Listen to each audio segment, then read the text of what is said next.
Hey, what's up, everybody? This is Thomas K.R. Stovall, and this is a continuation of the breakdown that I started on the $57,000 Warm Network existing audience launch that I just partnered on about a week ago or so with a couple guys out in New Orleans for their online education community that is all focused around online clothing brand owners. So they run eight-figure brands.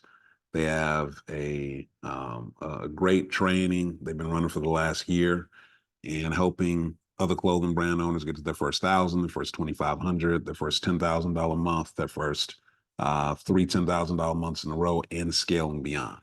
So they've got lots of great case studies, but what they didn't have was the organized system and structure to take their existing program, which really needed to end in its current form. They were spending way too much time in it.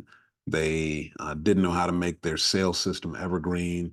They didn't know how to increase their price point while really maximizing that particular time frame to extract money from that audience, deliver value to that audience, and clarify what the offer was going to be for that audience going forward and any new people who came into their ecosystem. So what I shared with y'all in the last video was where the process started. I'm going to walk through the entire process, but I gave an overview of where the process started, and where that process started was, a lot of times people think you're going to dive right into a campaign.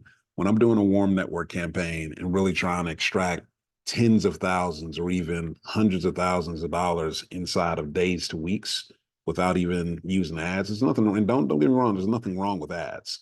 But a lot of times people think that you need those and you don't. You need clear messaging, you need a clear structure. So we started is discovery. What I mean by discovery is I spent at least 2 full days, maybe three, of literally just going back and forth with the guys and just doing deep dive Q&A, really identifying the things that I needed to know about their audience and their offer up to that point before we crafted something new. So what that looked like was looking at their existing marketing and sales process. It looked like the copy, the creative, the timing, the CTAs, the offers, the conversion percentages at each stage in their sales funnel, the outcomes or case studies that came from that work that they did over the last year. So I knew what information we had at our disposal to use for the launch. We looked at the current customer avatar. So some of the predictable roadblocks for that avatar, the solutions, the narratives, the milestones, and some of that stuff was, those were the things that I needed to kind of give language to and figure out in order for us to be able to move forward. We have to name that or those different customer avatars. We got to be able to put language to the milestones that are predictable in that person's journey. All that stuff had to be done before we get to the next stage of offer creation, et cetera. But where I go after the initial assessment and discovery, I go to organization of assets. So that's what I'm going to walk you through today. It'll be a quicker video, but it's important. It's important that you go step by step and have a process so that your launch, when you got all these different moving parts, you can move quickly. You can move in a way where nothing gets outside of your grasp. You need to have a big plate, and as opposed to having lots of plates spinning at one time, one big plate and everything out in front of you on that one big plate, a centralized view of everything that you got going on, as opposed to lots of different things moving in different places. That's what happens when you have not taken the time up front to really plan out the whole thing. So you have one area where you're managing everything from. So in terms of organizing assets, where the one I'm looking at is usually I use Google Docs, Google Sheets, and Google folders to kind of Google Drive, I should say, inside of Google folders is where I keep all these different assets. And those assets usually include case studies. I'm looking for testimonials. I'm looking for interviews, for pictures, for media features, both earned as well as like paid ads that they've used in the past. So that's what it looks like. Now let me walk y'all through really quickly. I'm going to show you the folder that I put together for them. And basically what they did is, let me share my screen real quick. They, through text, through email, sharing Google Docs with me, whatever they had, they would just send me different stuff. And I tend to be very organized when I'm working inside of a campaign, just in general, period, not even just campaigns. But I find that structure breeds creativity. A lot of people rail against structure, but inside of structure and clarity, that's where your brain is available to be active and is the freest. So I would take all that different information and organize it in a very clear way so we can kind of see what we have. And I put everything inside of this core folder, for assets, stories, and testimonials. So when we look in the assets folder, then we've got logos, we've got lots of different pictures of them at a variety of different events that they've attended. So lots of stuff for my design and dev folks on my team to be able to use to build out anything they need to build out. And if I go back to the main folder, we got the interview section, we got social proof. And this social proof folder, I want to show y'all something. It did not look like this. Be very clear. I just had probably probably 60 different images just like dropped in one big folder. And so I took several hours and I literally went through every single image and identified, okay, how many different people do we have? And how many images per person? And a lot of these are literally they're images of people's sales dashboards. They're images of people laying on top of. Let me see if I can find one. People who've got like clothes that they've ordered, and they're like, yeah, bags and bags of clothes. These are like literally their customer images, where their customers have sent them this stuff, and they're saying, "Hey, I got my orders in. We're scaling. We've got first month 40 grand. I need my 10K club badge for hitting 10 grand in a month."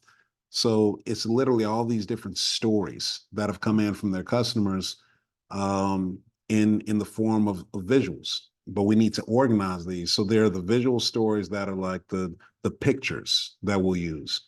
And then there are the stories. So I call that social proof. Pictures, text messages, that's all the stuff that I call social proof.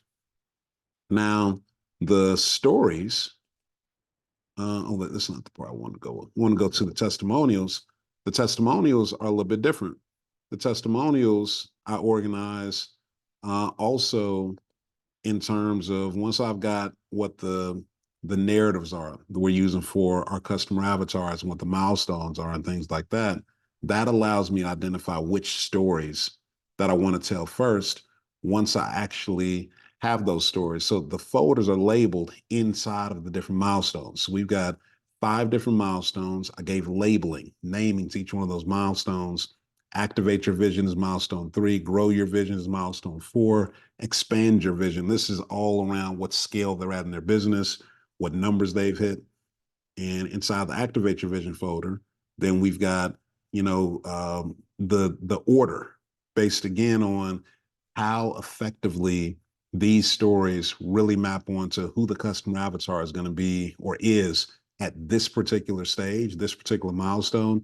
That's how I chose which stories go in what order, whichever ones are the most powerful or that hit a particular storyline in a particular way. So Malik, his story was he said no to them first, right? He said no on the call, and then Marlon, which is one of the owners of the company, inside of 4.5 minutes, Malik went from no to yes because Marlon was able to walk him through the predictable roadblocks that he was going to face going down the route that he was going, which is launching a kiosk and saying, yeah, kiosk is the next step, but here's what you don't know about launching a kiosk. Most brand owners, when they're launching a kiosk, they're going to, order 10 shirts or order 100 shirts, sell those out and then order their next 100, and then sell those out and then order their next 100. Versus when you're in a kiosk, you're at a stage where you need to be going all in terms of your inventory. You can't be running out of inventory. So if you're going to do it, you got to do it. Order the 1,000 shirts at a time. Then you're going to get a much better pricing on that. So instead of paying what you would pay $10 a shirt, now you order 1,000 at a time, you get them for $5 a shirt. You're going to make more profit on that, and you can use that additional extra money for more marketing, more sales. And that was just one piece of game that he gave him on that call. We had the sales call. He gave him that call, that feedback in literally 4.5 minutes, and you could see it click for Malik. Like, man, I didn't even know that. That's one thing he gave me in 4.5 minutes. How many other things? And so he went from a no to an immediate yes. And inside of 1 month, he made his first 10 grand inside of I think it was 28 days. He had 10 grand. The program at that time was maybe 29.97. So 3 grand. And he was like, nah, I'm not sure. Made the commitment. Inside of 28 days, he had his first 10 grand. I think inside of maybe the second month, maybe he had his first $20,000 month. Inside of a few months, he'd done his first $40,000 month, and he ended that year at over $200,000 in profit.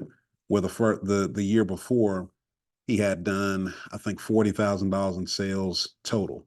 Well, he had his first $40,000 month, by month 6.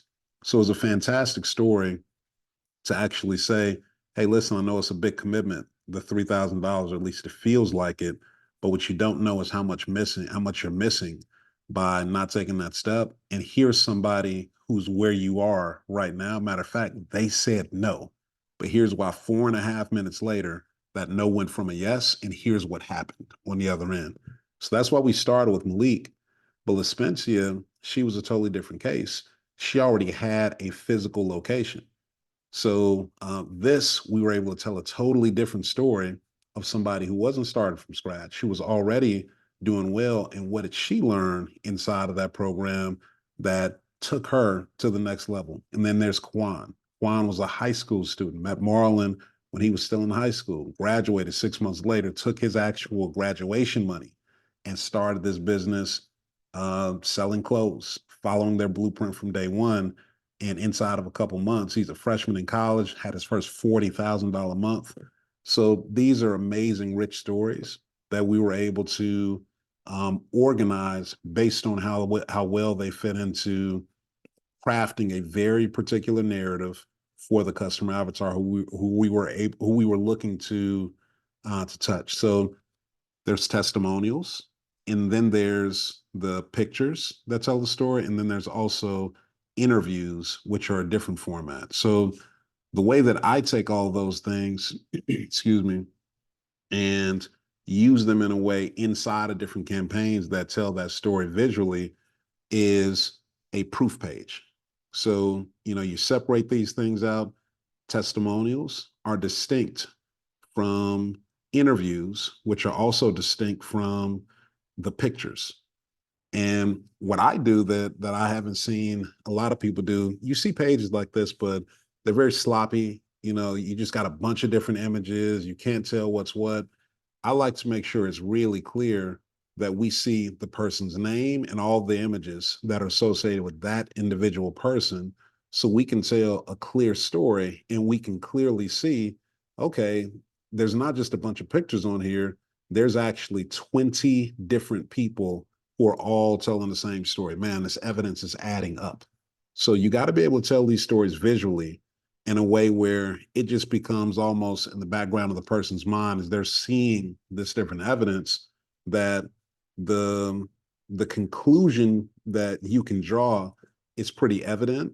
Inside of a year, boy, have they touched a lot of people who are coming from this business in a lot of different places, but they didn't have any of this stuff. They had all these pictures, they had all these videos, but they didn't know how to display them in a way that tells their story, such that the natural response for somebody who's an appropriate fit, who's that right avatar coming into their customer sphere, they can identify themselves like, oh, okay, I'm between milestone 1 and 2. That means that of their 2 programs, I ought to be in this program over here. And if I'm in that program over there, here are the things that they say that I'm struggling with at this time. Yep, that's exactly what I'm struggling with. And I'm looking at 20 other people who are struggling with similar things, and they move through it.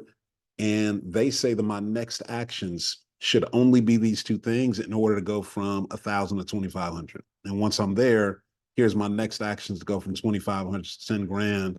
And they're transparent about it. They told me straight up front, here's the things you need to do. Feel free to go try them on your own. We have 200 plus videos in our YouTube library. If you want to take that route, knock yourself out. However, if you want to accelerate quickly, if you want to have a community of people to do it with you, then come on inside the university. This is a family. Don't take our word for it. You can watch the videos of people who we've worked with, and they'll tell you what it looks like, right? So this proof page is like a secondary selling mechanism. It is not the primary part of the campaign, but it's where we organize stories for people to go back and on their own time just kind of see all of the like success leaves clues, right? So that's how I think about the basics of organizing these assets, the pictures, the testimonials, the interviews, so that we can be ready to tell stories. And let me stop my share real quick. Excuse me. Tomorrow, I'm going to get into how we actually begin to organize beyond organizing the assets, how we actually begin to create the offer. So again, the first step was to do the discovery, the assessment. We went through and we looked at all of the stuff that they're currently doing. And for you, you're going to think about all the stuff you're currently doing. You're going to look at your existing marketing sales process, your copy, your creative, your timing, your CTAs, calls to action, your offers, your conversion percentages at each stage of the marketing sales cycle. You're going to look at the outcomes and case studies you currently have. And if you're not measuring those, like you need to be measuring the before and after when you start working with somebody. You need to capture the numbers and the state of the business before you actually start working with them, track it through the process, and be able to tell a story of after somebody works with you and takes on your program, product, or service. What is the measurable outcome that's exact that they get from working with you? You need to be able to tell people that, or else you're kind of shooting yourself in the foot if you are offering a transformation, which all of us have to be in business. We're offering a transformation to somebody to go from here to there. We need to be able to define what that here to there is. We also looked at in the assessment process, the customer avatar. What are the predictable roadblocks? What are their solutions? What are their narratives? What are the milestones to go from point A to point B? And so once we gather all that data, because that's just data, now we can start to draw insights from it.